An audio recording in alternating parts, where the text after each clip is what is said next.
ہمارے معاشرے میں ایک عام بات ہے کہ جب کسی کے انتقال کے بعد وراثت کی بات آتی ہے تو بھائی یہ کہتا ہے کہ وہی اپنے والد کی دیکھ بھال کر رہا تھا اور اب اسے ہی تمام مالی معاملات سنبھالنے ہیں، اور جس گھر میں وہ رہ رہا ہے وہ اب اس کے بچوں کی ملکیت ہے۔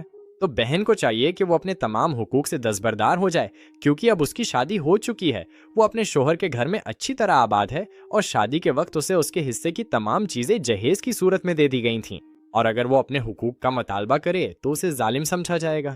خبردار ہو جاؤ مہیو، وراثت کے بارے میں اسلامی قانون اللہ تعالیٰ نے مقرر کیا ہے، اور کوئی فرد وصیت کے ذریعے قانونی وارثوں کے حصے تبدیل نہیں کر سکتا۔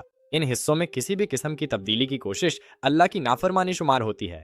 وہ وارثین جو جان بوجھ کر ناجائز تقسیم سے فائدہ اٹھاتے ہیں وہ بھی جواب دہ ہیں۔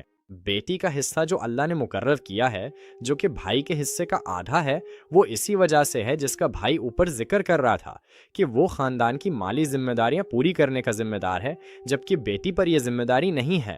تو عورت کا حصہ ان کے لیے اللہ کی طرف سے ایک تحفہ سمجھا جاتا ہے، جنہیں اسلام سے پہلے اس حق سے محروم رکھا گیا تھا۔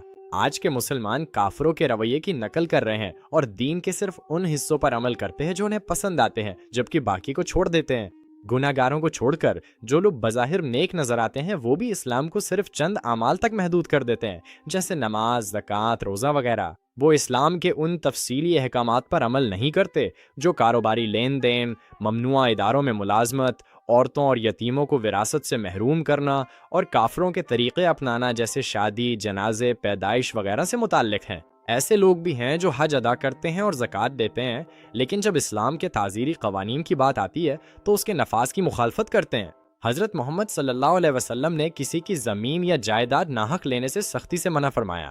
جو شخص ناحق ایک بالشت زمین بھی لے گا، اللہ تعالیٰ قیامت کے دن اس کے گلے میں 7 زمینوں کا توق ڈال دے گا۔ علماء اس حکم کو براہ راست ان بھائیوں، چچاؤں یا شوہروں پر لاگو کرتے ہیں جو عورتوں کو ان کے وراثتی حق سے محروم کرتے ہیں۔ نبی اکرم صلی اللہ علیہ وسلم نے تاکید فرمائی کہ جو لوگ اپنے حقداروں کو وراثت سے محروم کرتے ہیں انہیں جنت میں ان کا حصہ نہیں ملے گا۔ نبی اکرم صلی اللہ علیہ وسلم نے فرمایا، عورتوں کے بارے میں اللہ سے ڈرو، بے شک تم نے انہیں اللہ کی امانت کے ساتھ نکاح میں لیا ہے، اور اللہ کے کلمے کے ساتھ ان کے جسم تم پر حلال ہوئے ہیں۔ اس میں ان کے مالی حقوق بشمول وراثت کا احترام بھی شامل ہے۔ اللہ کے قانون کا احترام کرو اور اپنی بہنوں کے حقوق ادا کرو۔